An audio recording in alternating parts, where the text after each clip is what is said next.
This is way better than I would like to admit. Hello my friends, and how are you doing? Today I want to talk about Sora, which is basically ChatGPT image generation, Sora video generation. I have our own website for that, sora.com, and it is way better than I would like to admit. It is way better than Midjourney, and the prompt complexity and the things you can do with that is absolutely absurd. I also want to show you some advice on how you can get even better results. So here we have the website for the image generation. You have here Explore on the left side, where you have a mix of videos and images. As you can see, there's just crazy quality here, crazy image ideas. Also here we have Jesus, where he's recharging his holy what is it, like the shiny circle right in the prompt? I can't remember right now, I'm sorry. Or stuff like that. Look at that complexity. There's a little forest there in her breathing bag with the mask, everything in there. There's a lot of, for example, here the Muppets, Star Wars. So there's a lot of funny stuff on there. And I think personally this is going to be also really a part of the future of AI image generation. It's going to create these kind of memes here. This is also amazing, like stop exploring, go to bed, written with their finger on like a musty window. Amazing stuff here. Also like commentary, social political commentary,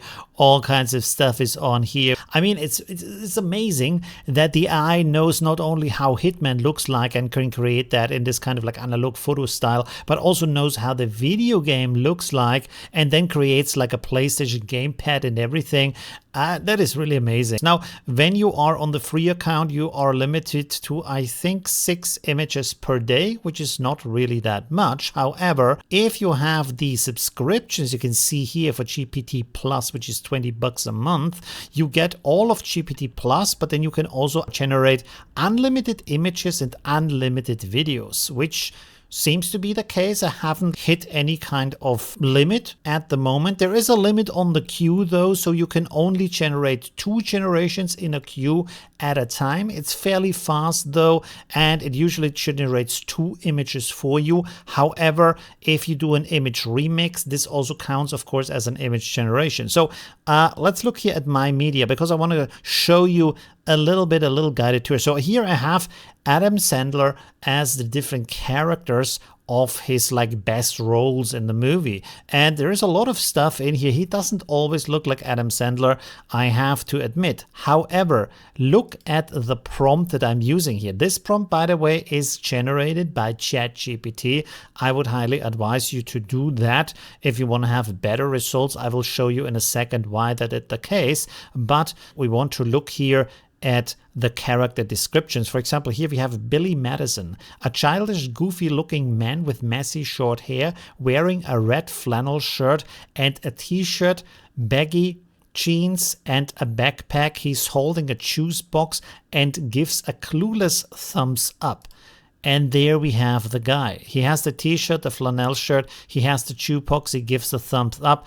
That is only one of these 6 characters in here, so that is pretty impressive that all of these details are in there. By the way, if you wonder who is this here in the background, actually Adam Sandler was the voice in the English version of Hotel Transylvania for the vampire. So this is the character, and actually the hairstyle is also correct. So try in the comments if you can name all of the roles here that are present in this image. Here is some advice. Let's scroll down here a little bit. This is what I want to show you first. Now here I prompted and said, give me the cast of Breaking Bad as Muppets. To be honest, it did a great job. I'm not quite sure who this guy here in the back is with the white hair. It's not Gus, even though he has glasses, because first of all, he's white or yellow, and then second of all, he has like a bald head with some white hair, so that's not him. The other characters you can identify, of course.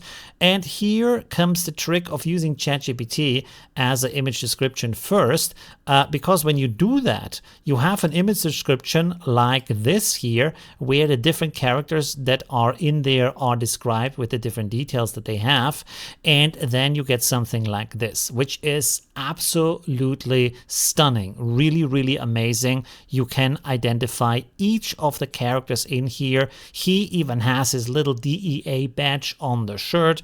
We have Gus in here with his glasses, the correct haircut, the suit, everything is there. All of these characters, even the caravan is in the background. They are standing in the desert. This is completely what you want to have. But you don't always have to guide Sora like that. For example, down here, check this out. An image where Bean is holding a poster where he has a list of the movies where he has played in and he died, and there is the role in which he died in these movies. And as far as I can tell, these are correct. That is crazy. Of course, Sora is using ChatGPT in the background to figure out that information and put it in the prompt, so it is not using the prompt that you're writing. It is actually doing some research and then writing a prompt and then creating these stunning results here. That is pretty amazing. I want to have a design of a movie poster in the style of a classic Star Wars poster, but for the movie Breaking Bad. And again, it's pretty good. I probably should redo that with ChatGPT, because you can understand most of the characters in here. However, Gus is in here twice, and then also he is in here twice. Can't remember his name. The DEA guy is in here twice, so that's not so great. But I wanted to have a torn poster on a wall, and that worked really well. Here we have a second version. You have here the caravan, the guy moving, like walking away from the caravan in the desert. Beautiful, amazing details, like really, really stunning details. You can also, by the way, you can also upload images. For example, here I have from the Buffy cast, Alois Hannigan and Buffy, of course, standing there in the graveyard. And this is from a photo, like the actual shirt and the outfit they are both wearing. And then we have a zombie hand here, or a vampire hand coming up. I wanted them to look at the hand, but it didn't really work out. So this is something like, there's some shortcomings with the model, but the rest of it is pretty amazing. And of course, you can do a lot of other fun stuff, like here, for example, an anime version of 2001, Space Odyssey. If you haven't seen that movie, absolute classic, you should watch that. And by the way, down here is a button for generate videos, so you can turn these images into videos. However, there's something even more interesting, because if you look at the many videos you can find on Sora, and there's like a ton of really amazing videos that are no doubt often based on the images that are first generated to get way better quality. A lot of strange, crazy stuff, never mind political commentary, all kinds of interesting stuff. For example, here, bike, first person riding down a hill, pretty amazing. Now, one thing you have down here is you have the recut, you have remix, you have blend, and you have loop, which loop can actually create a seamless loop out of the video. That is pretty stunning. It's pretty amazing. You can blend two videos together, which is also interesting as a transition. You can, of course, remix it, where you can say, change this about that video, and it will try to do that.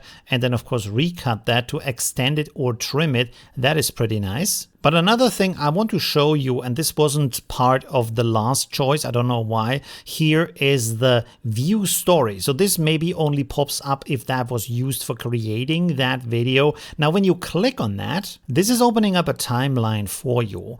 Now, in the version that you have with the $20, you can only generate a length of 5 seconds for that video.